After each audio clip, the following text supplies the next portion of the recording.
De los lugares que uno pensaría que están embrujados y son espeluznantes, los hospitales y las residencias de ancianos, a eso de la 1 de la madrugada, son los peores. La muerte y la enfermedad recorren a diario los pasillos de estas instituciones. Las paredes se infectan con ella. Los suelos y las instalaciones se ven afectados por ella. Cada habitación se convierte en una celda de esta cosa y, a veces, hace que parezca que está viva. Permítanme contarles una historia sobre una habitación en particular, una que ha llegado a ser conocida como la habitación de la muerte. Esa habitación es la 210. Incidente 1. Por lo que sabemos, los verdaderos disturbios en esta habitación comenzaron tras la muerte de un paciente masculino, al que llamaremos Jerry. Jerry era bien conocido por las enfermeras por sus frecuentes intentos de provocarse el vómito. Se metía toda la mano en la garganta y se hacía arcadas. Jerry llegó al punto con su enfermedad que nadie le creía cuando decía que estaba enfermo. Entonces, un día en particular comenzó a quejarse de que tenía un fuerte dolor de cabeza. Después de molestar repetidamente a la enfermera, esta finalmente le dijo que fuera a acostarse y que le traería algún analgésico. Jerry se fue a su habitación, maldiciendo a la enfermera durante todo el camino.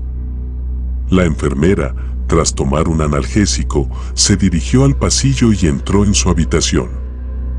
En ese momento se oyeron los gritos en todo el edificio y otras enfermeras vinieron corriendo a ayudar. Lo que encontraron fue horrible. Jerry había llegado a su habitación pero no había sobrevivido más allá.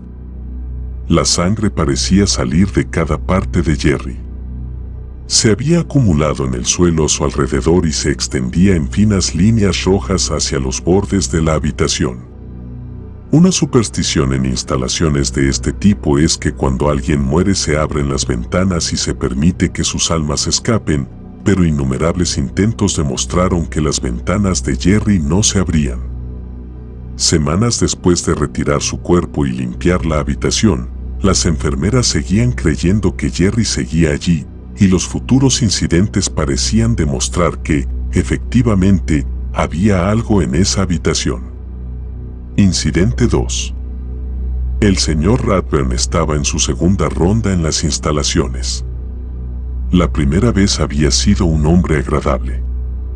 Había pasado por el tratamiento y se había ido a casa con grandes esperanzas.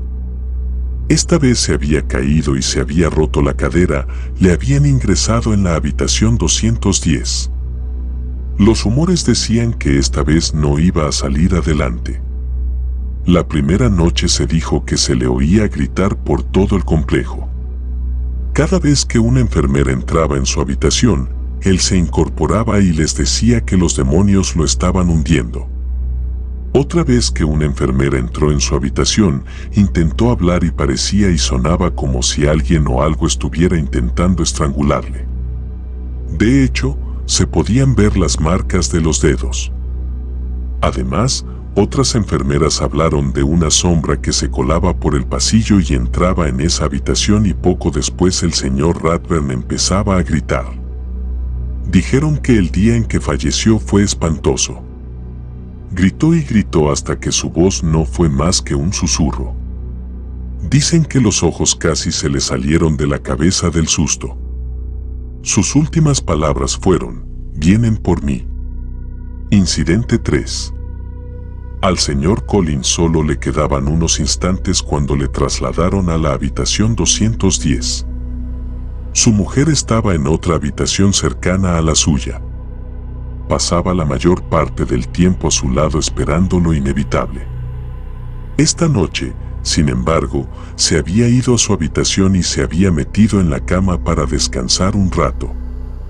Se había quedado dormida y se había despertado por la conmoción en el pasillo. Una enfermera pasó corriendo por su habitación en estado de pánico. La señora Collins asomó la cabeza al pasillo y se dio cuenta de que era la habitación de su marido a la que iban a entrar. Se puso la bata y se dirigió en esa dirección. Uno de los ayudantes trató de advertirla y mantenerla alejada, pero ella se abrió paso y entró en la habitación. Allí estaba el cadáver de su marido en la cama, con los ojos y la boca muy abiertos por el terror. A su alrededor, en el suelo, había cristales de las luces del techo, pero no había ni un trozo en la cama con él.